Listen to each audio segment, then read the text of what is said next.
Good evening and thank you for joining us tonight. I'm Brendan Clark. The News 2 I-Team recently received several complaints about construction work not being completed after hiring a Charleston area contractor. News 2's consumer investigator Libba looked into it. Going through the Charleston County Court docket, it seems that there's upwards of 50 people in the last 10 years that have won judgments against Robert Hedgepath. About a year ago, William McArdle, a retired Air Force colonel, hired Robert Hedgepath to build a brick path outside his home on Daniel Island. Seemed like a very nice man. He asked for a $3,000 deposit, and so I wrote out a $3,000 check at 4:30 on a Friday afternoon. It was cash before 5 o'clock, and it just gave me a bad vibe. McArdle tried to get Hedgepath to schedule the work to finish the project. But days turned into weeks, weeks into months. And there'd always be an excuse. I'm on another job, I'm out of the country, I'm not feeling well, we'll be there tomorrow, we'll be there next Thursday. Showed up once or twice with his partner, and after several months I said, look, enough is enough. Either you're going to do the job or please just give me my money back. Nearly 8 months after giving him that $3,000 check and without one brick laid in his path. Now, did Robert go forth with getting any of the tools for it or any Robert of the got us materials? a stack of 90 bricks for $45, and that's all that Robert did was drop off a stack of bricks. He took Hedgepath to small claims court. Which leads me to question, why is this guy still walking around and why is he not in jail? Where is the line between civil and criminal when it comes to contract work that's paid for but never finished? I put that question to former South Carolina Attorney General Charlie Condon, now a criminal defense lawyer in Mount Pleasant. Condon says if the contractor begins any of the work at all, it's a civil matter. Officers are trained that way appropriately so.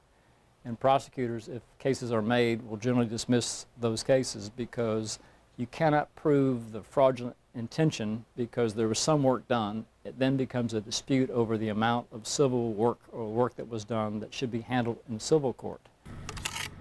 So we wanted a real brick patio like they have downtown. Kevin Pietramala and his wife hired Hedgepath to build a brick patio in their Mount Pleasant backyard. They paid him $6,000 up front. Pietramala says all he did was break up the old patio. The brick we wanted to put in was going to be a 6-week lead time. You know, when I started getting suspicious of what he was doing, I called the brick company and found out he never even ordered it. So do you feel like he is a criminal? Yes, absolutely. I mean, he's just taking people's money, and he knows he's never going to pay them back. I dug through court records and found many similar stories. Dozens of civil cases against Robert Hedgepath dating back to 1999. The reason that we got in touch with you is because we learned that there are so many other people who have been scammed out of money by Robert Hedgepath, and it's been going on for 10 years now. I checked with the agency that issues licenses to South Carolina contractors, and Robert Hedgepath doesn't have one. His home builder's license lapsed in 2008. His specialty registration lapsed in 2005, and his home inspector license lapsed in 2004. I wanted to ask Hedgepath about these claims myself. There was no answer at the address we found for him in Mount Pleasant, but I was able to get him on the phone. Hello? Hi there, I'm looking for Robert Hedgepath. Speaking. He didn't talk long, and he gave me several excuses for why he could not meet me in person.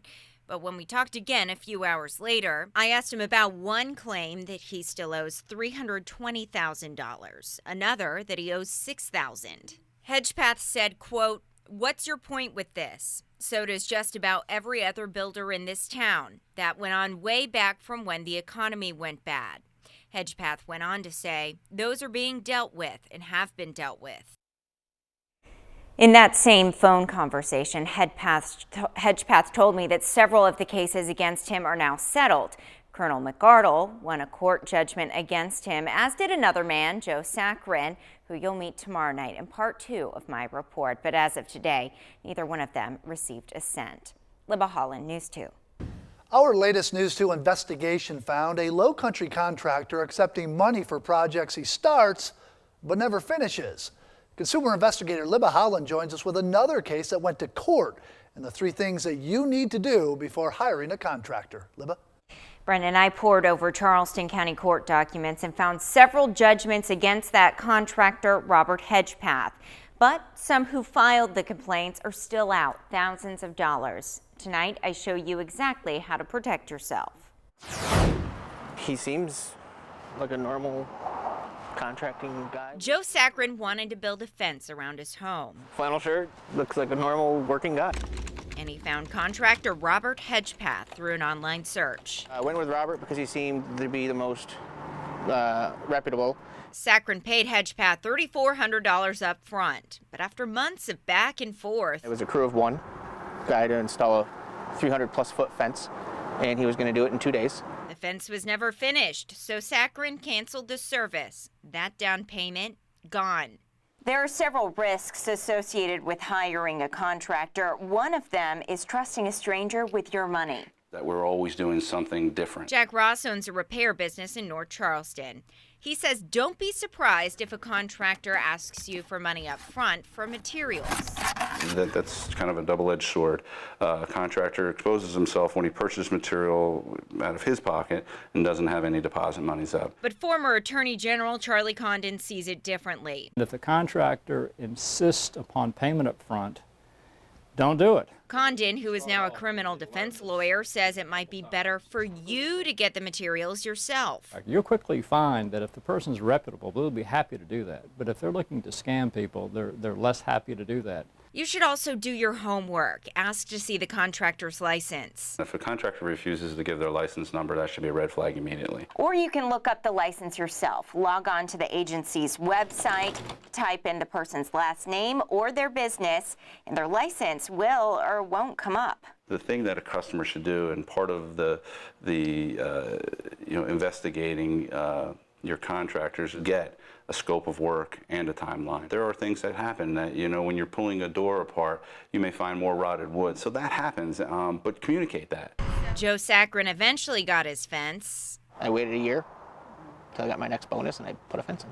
And still no money from Robert Hedgepath. It took the small claims court. I won the case. The official response from Al Cannon's office was that Robert is all liened out, meaning that he has so many liens against him already, he has no other way to do anything.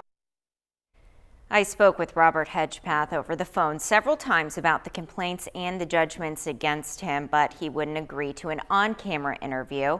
Since I began my investigation, though, Hedgepath has reached out to Joe Saccharin, offering to discuss a payment plan for the money that he owes him. Libba, News 2.